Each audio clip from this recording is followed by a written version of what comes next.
On April 9, 2023, China's People's Liberation Army's Eastern Theater Command put out a short animation of simulated attacks on Taiwan on its WeChat account. The animation shows missiles fired from land, sea, and air into the island's territory, with 2 of them exploding in flames as they hit their targets. It looks very impressive, right? But this drill has actually exposed many of the PLA's weaknesses. In this episode, we will explore the first island chain that has almost completely blocked off the PLA and the recent visits to the US by the presidents of South Korea and the Philippines. In early April, Taiwanese President Tsai Ing-wen met with the Speaker of the US House of Representatives Kevin McCarthy in Los Angeles. After that, from April 7th to 9th, the PLA's aircraft carrier Shandong conducted its first oceangoing training and participated in the so-called Around Taiwan Island Tactical Patrol and Joint Sharp Sword exercise. The Shandong carrier is the second and largest aircraft carrier in active service of the Chinese Navy.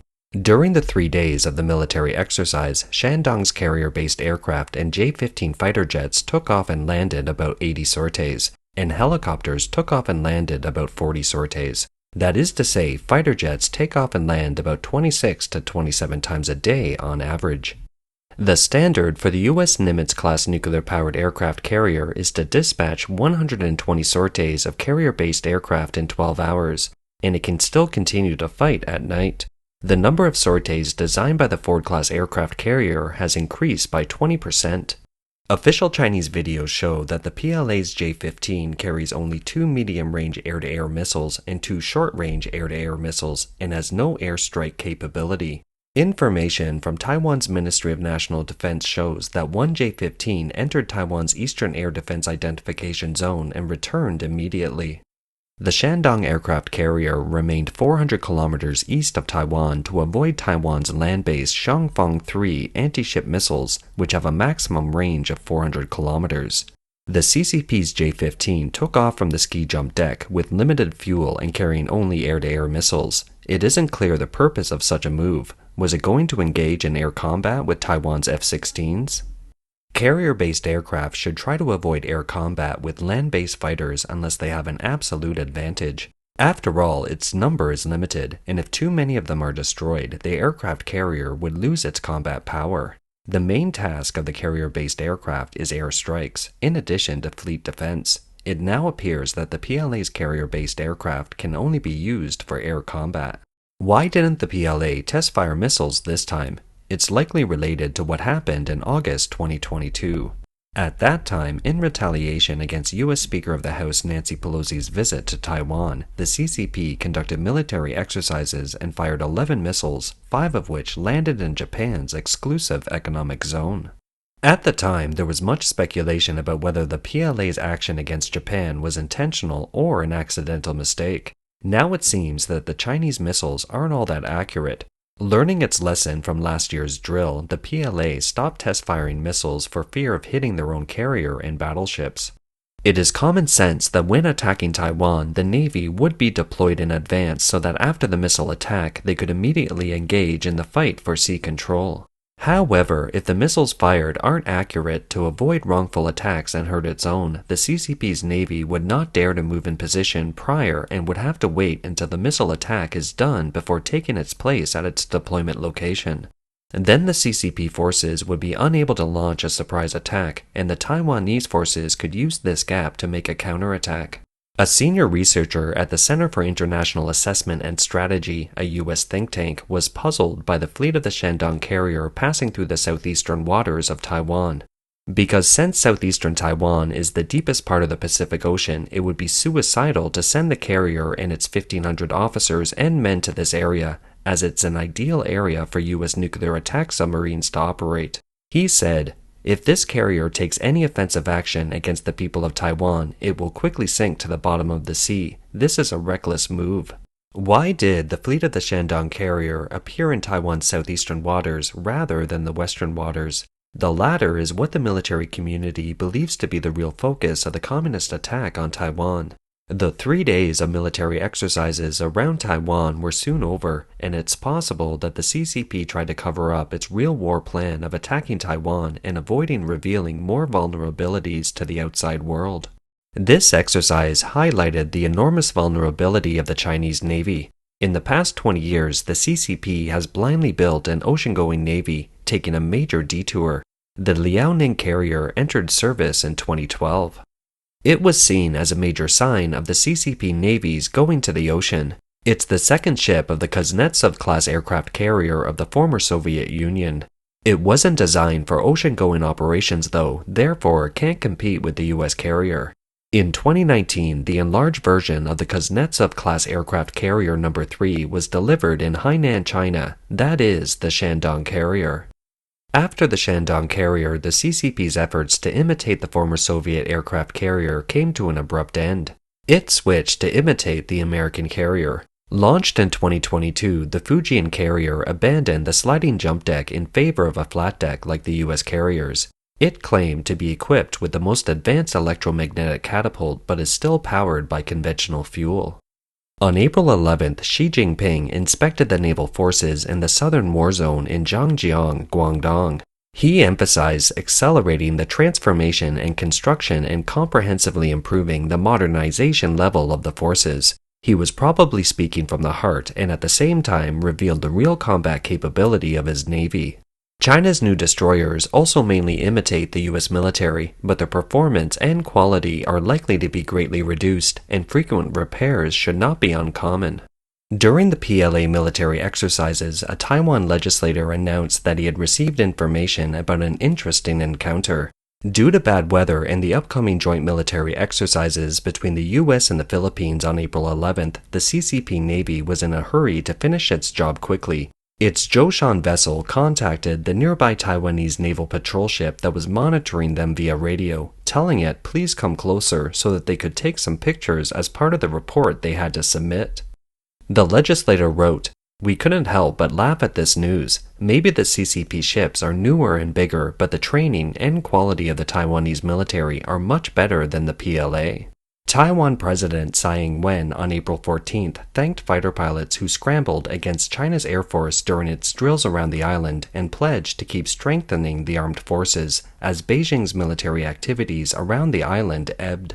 In the past few years, in order to enhance the combat power of the National Army, all IDF A/B fighter jets of the 3rd Tactical Fighter Wing have been upgraded to C/D aircraft, strengthening the mission capabilities of air control and air defense operations. In the future, we will continue to upgrade our Air Force's software and hardware facilities and strengthen personnel training. I want to tell everyone, as long as we are united, we can reassure our fellow countrymen and let the world see our determination to protect our country. Compared to the CCP's corrupt military, Taiwan's military is a professional force. As Taiwan is under constant pressure from the CCP, it has placed great emphasis on national defense, education, with military instructors stationed at every high school and university, and bookstores displaying a variety of military literature. Taiwan's defense plans are geared towards the worst-case scenario, a full-scale invasion by the CCP. Since 1949, Taiwan has seen the CCP's military amphibious landing as its greatest threat, assuming a 1 million-man invasion by Chinese troops and militia. Taiwan has become so accustomed to alerts that it can mobilize 300,000 reservists within 24 hours. The biggest problem for the CCP is that Taiwan won't be fighting alone. The Chinese Navy is blocked by the long chain of the first island. As long as the US and other nations work together to seal off key straits, there is no way for the Chinese Navy to move beyond the first island chain. And recently, the first island chain has become more tightly blocked than ever before in history. The Taiwan Strait is the lifeline of Japanese shipping. 90% of oil, 99% of minerals, and 100% of nuclear fuel passes near the Taiwan Strait. Also, 80% of container ships go directly through the Taiwan Strait, and every 10 minutes a Japanese ship passes through the Taiwan Strait area. These waters directly affect the survival of Japan. In 2015, Japan amended its constitution. In the case of a threat to the survival of Japan, even if the country isn't under attack, it can directly dispatch the self-defense forces. The Japanese military admits that any military action in the Taiwan Strait will automatically attract Japan's attention, believing that if Taiwan is captured, Japan's outer islands will be the next target. Japan has stepped up its military presence and is in talks with Taiwan to provide assistance in the event of an attack on Taiwan. In addition to Japan, India has long been a member of the Quadrilateral Mechanism and is a key link in containing the CCP. On April 18, 2023, the U.S.-India Air Force conducted a joint exercise. The U.S. B-1B strategic bomber and the F-15E fighter jets appeared for the first time near the Sino-Indian border area. India is taking over the American supply chain transferred from China on a large scale, and the relationship between the U.S. and India is bound to become closer. The Indo-Pacific alliance of the US, Japan, India, and Australia is known as the NATO of the Indo-Pacific. For a long time, some key regional allies, most notably South Korea and the Philippines, wouldn't join this military alliance that clearly confronts the CCP due to a variety of complex political, economic, and diplomatic ties with the CCP. But now there is a major change in this situation. On April 26, amid the growing threat of North Korea's nuclear missiles, South Korea and the U.S. signed a landmark agreement in which the U.S. pledged to share more details of its nuclear program with South Korea, and the U.S. nuclear ballistic missile submarines would make regular calls to South Korea. On April 27, Pentagon spokesman Patrick Ryder said that an Ohio-class ballistic missile submarine was going to visit South Korea. The move represents the entry of a powerful nuclear strike force into a geographic location that can cover almost the entire territory of China and Russia simultaneously. Although this can be interpreted as an extended U.S. deterrent to North Korea, both the CCP and Russia would also be truly deterred by this. Why has South Korea rekindled its interest in nuclear weapons? Since 2017, North Korea has developed nuclear weapons that could strike the U.S., raising concerns in South Korea about whether it would have the full support of the U.S. in the event of a full-scale conflict with North Korea. On April 24th, the South Korean president made an official visit to the White House, and one of the goals of the trip was to secure the deployment of U.S. nuclear weapons to South Korea. Ultimately, the White House chose the less risky option of committing strategic nuclear submarines to dock in South Korea. Today, we discussed our work together on promoting peace and stability in the Taiwan straits, ensuring freedom of navigation in the South China Sea and beyond. The political and operational risks of doing so are minimal, and the actual threat to the CCP is greatest. If the U.S. were to deploy nuclear weapons in South Korea, they would most likely be nuclear bombs or missiles carried by warplanes, and possibly land-based missiles, neither of which would be as powerful as Trident missiles launched by submarines, nor as fast to operate as submarines. A U.S. Ohio-class submarine will now be ready to stand by, and if it were in the waters around South Korea, it would not only be closer to North Korea, but also closer to Beijing. It's able to hit its target in a matter of minutes. 24 Trident missiles would be launched at close range without the need to reduce the load to increase the range, and each missile would carry 12 nuclear warheads, a feat unmatched by land-based and air-based nuclear weapons. The CCP encouraged North Korea to make trouble, but didn't anticipate that the end result would be to bring the most powerful nuclear submarine in the U.S. military to its doorstep.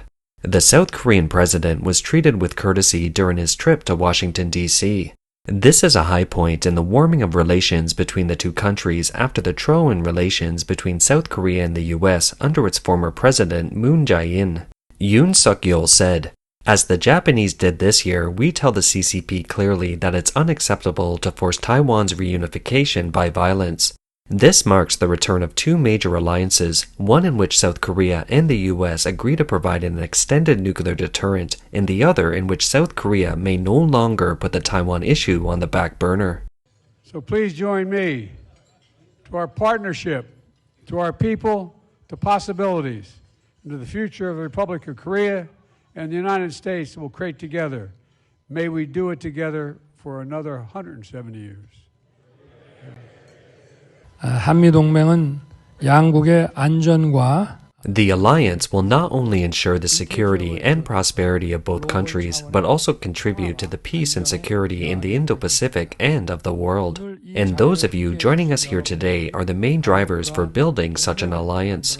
There's an old saying, and Mr. President, this one is also Irish, that goes, "A good friend is like a four-leaf clover, hard to find and lucky to have." 그것은 행운이다라는 속담이 있습니다. 우리의 강철 같은 동맹을 위하여 to our ironclad alliance. Before Yoon Suk-yeol, South Korea had avoided talking about Taiwan because of its extensive trade ties with China. Now, apparently, this is no longer the case. On April 30th, Yoon concluded his 6-day visit to Washington, D.C. He was followed by the Philippine president on May 1st. Marcos Jr. was the first Philippine president to visit the White House in the last decade or so. And so it is only natural that for the Philippines to look to its sole treaty partner in the world to strengthen and to redefine the relationship that we have and the roles that we play in the face of those rising tensions that we see now around the South China Sea and Asia-Pacific and Indo-Pacific regions. The reason why the Philippines is so important is that among the 5 U.S. treaty allies in the Indo-Pacific region, the Philippines is the closest to Taiwan. Its northernmost island of Luzon is even closer. Previously, from April 11th to 28th, the U.S. and the Philippines held the 3023 side-by-side or Balikatan military exercise. It was unprecedented. In this exercise, the U.S.-Philippines Joint Force successfully connected a kill chain and sank a target with live ammunition.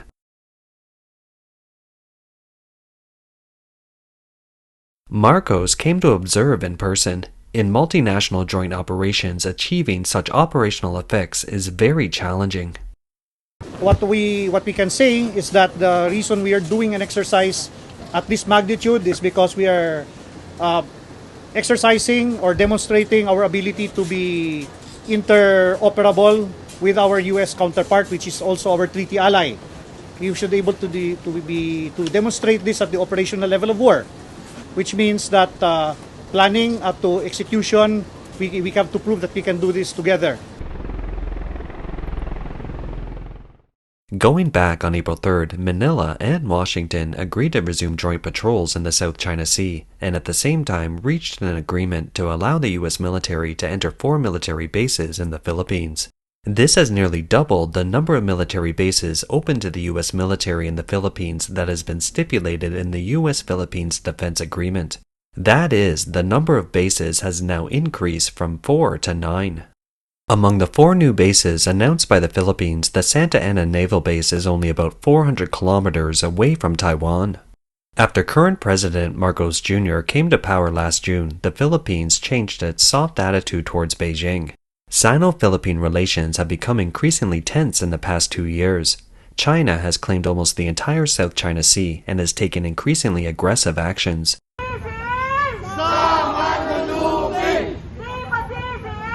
The Philippines has lodged more than 200 diplomatic protests against China since last year, including at least 77 since Marcos took office in June.